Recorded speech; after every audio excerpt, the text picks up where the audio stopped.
यहाँ पे मौजूद छात्र के शरीर पे जितने निशान पड़े हुए हैं गवाही देंगे वो दहशतगर्द शब्द के अर्थ का।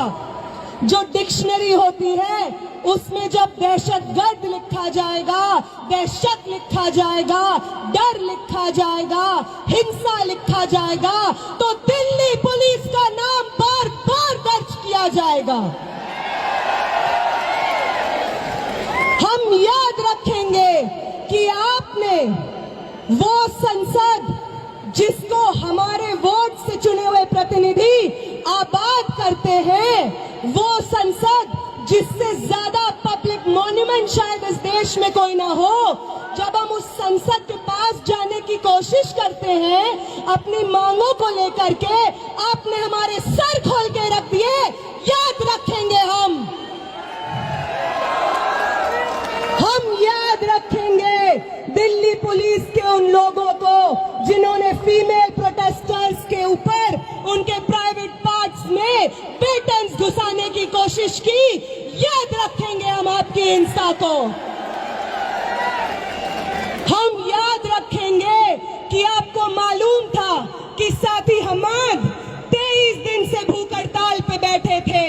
आपको मालूम था कि उनकी किडनी में ब्लड क्लॉट्स जम गए थे, फिर भी आपने अपने डंडों का इस्तेमाल करके उनका बदन खोल दिया।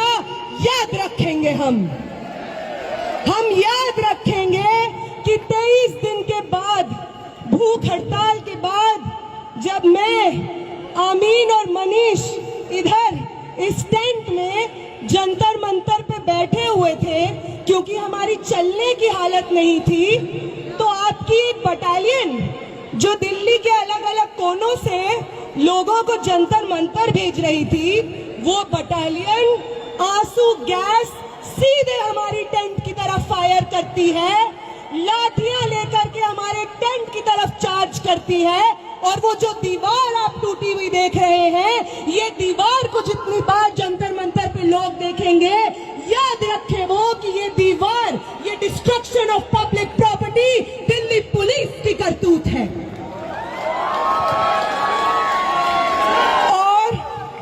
और इस तमाम हिंसा के बाद जो हमारे पास बची कुची जान होगी, वादा करते हैं दिल्ली पुलिस आपसे, वादा करते हैं कमिश्नर ऑफ पुलिस, वादा करते हैं आपसे प्रधानमंत्री जी, वादा करते हैं होम मिनिस्टर, वादा करते हैं धर्मेंद्र प्रधान कि जो बची हुई जान आपने छोड़ी है हमारे अंदर, वो आपकी सबसे बड़ी गलती है। आपसे बहुत गलती हो गई है कि आपने विटनेसेस को छोड़ दिया जो गवाही देंगे आने वाली जनरेशंस को आपकी हिंसा का। और जब भी आपकी हिंसा लिखी जाएगी, उसके बगल में दिल्ली में मौजूद 4 से 5 लाख छात्रों का अदम्य साहस लिखा जाएगा। ये भी याद रखेंगे हम।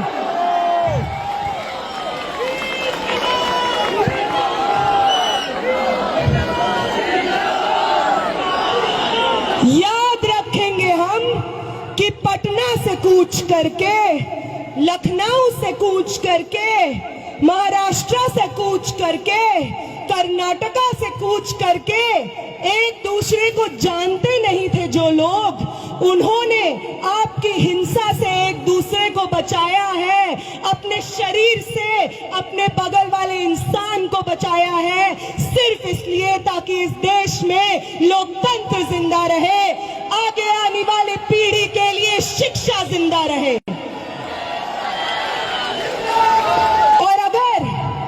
और अगर आपको उदाहरण ही चाहिए कि कौन इंस्पायर करता है हमें, तो अभी देते हैं आपको उदाहरण।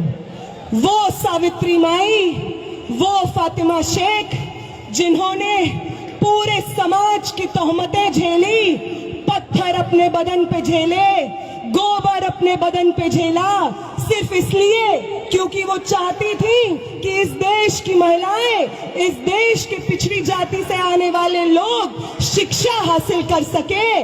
तो उनसे इंस्पिरेशन मिलती है हमें। हम उनसे ये सीखते हैं कि अपने पब्लिक कॉस्ट को पे करके हमें आगे आने वाली जनरेशंस का भविष्य इंश्योर कराना है, वो इंस्पायर करती हैं हमें। अंबेडकर इंस्पायर करते हैं हमें, वो हमें इंस्पायर करते हैं कि अपनी पूरी जिंदगी बिना रुके, बिना थके, समाज की तमाम तोहमतें, आइसोलेशन झेलते हुए किस तरीके से अपने आगे आने वाली पीढ़ी के लिए एक बेहतर समाज बनाया जाता है, अंबेडकर से प्रेरणा लेते हैं हम, भगत सिंह से प्रेरणा लेते हैं हम। वो 23 साल का स्टूडेंट, आप में से कितने लोग 23 साल के स्टूडेंट हैं? 21 साल के, 22 साल के? भगत सिंह बनते हैं 23 साल की उम्र में। उनका वो जज्बा जिसके आगे अंग्रेजी हुकूमत विवश हो जाती है, एक 23 साल के शरीर में था वो जज्बा, और 20 तारीख को इस दिल्ली की सड़कों पे न जाने आप जैसे कितने भगत सिंह थे, ये देख करके आंखें भर आती है इस देश की। वो इंस्पायर करते हैं हमें। ये सब लोग न कभी पुलिस दमन से डरे, न किसी की लाठी से डरे, ना स्टेट रिप्रेशन से डरे, बस अपनी पूरी जिंदगी, अपने शरीर का हर एक कतरा आगे आने वाली पीढ़ियों को न्यौछावर कर दिया। इनसे इंस्पिरेशन लेते हैं हम। तुम लेते हो गोडसे से, इसलिए तुमसे नहीं हो पाता बिना हिंसा किए। तुम्हारी जो इंस्पिरेशंस है, नाक रगड़ते थे अंग्रेजी हुकूमत के सामने जब भगत सिंह और शहीद सुखदेव अपनी जानें दे रहे थे।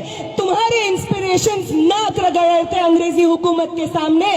आज भी तुम वही करते हो, इसलिए कल भी तुम्हारी हार हुई थी, आज भी तुम्हारी हार हुई थी, कल भी हम जीते थे, और आज भी इस देश को एक दूसरे का साथ देना वापस सिखाना है। इस देश में लोकतंत्र को, शिक्षा को, स्टूडेंट्स के भविष्य को वापस आबाद हमें करना है। आप सबका बहुत बहुत शुक्रिया कि आप यहाँ पे मौजूद हैं, सुन रहे हैं और इतने पेशेंटली पर्सनल कॉस्ट पे यहाँ पे बैठे हुए हैं। तो सरफरोशी की तमन्ना अब हमारे दिल में, तो देखना है जोर कितना बाजुए कातिल, तो वक्त आने दे बता देंगे तुझे आसमां। हम अभी से क्या बताएं क्या हमारे दिल में है। आप सबको क्रांतिकारी सलाम। आप सब लोग, हर वो व्यक्ति जो यहाँ पे प्रोटेस्ट में बैठा है, जिसमें सोनम वांगचुक सर खुद कहते हैं कि आपसे प्रेरणा मिलती है हमें। हमारी 23 दिन की भूख ऐसे ही नहीं थी, हमारी 23 दिन की भूख थी क्योंकि आप थे हमारे पीछे, जो बार बार हर रोज आकर उस टेंट पे मिलते थे और कहते थे कि शर्म आती है भाजपा को वोट किया है हमने, आगे कभी गलती नहीं करेंगे। आप हमारे बच्चों के भविष्य के लिए लड़ रहे हैं, आपके साथ खड़े हैं हम। आपने करवाई है ये 23 दिन की भूख हड़ताल, और आपका ये कर्ज हिंदुस्तान कभी नहीं चुका पाएगा। आपका ये कर्ज मैं कभी नहीं चुका पाऊंगी, मेरे साथी आमीन कभी नहीं चुका पाएंगे, मेरे साथी मनीष कभी नहीं चुका पाएंगे, ये हिंदुस्तान की आवाम कभी नहीं चुका पाएगी। आप सबको बहुत बहुत क्रांतिकारी इस्तकबाल साथियों।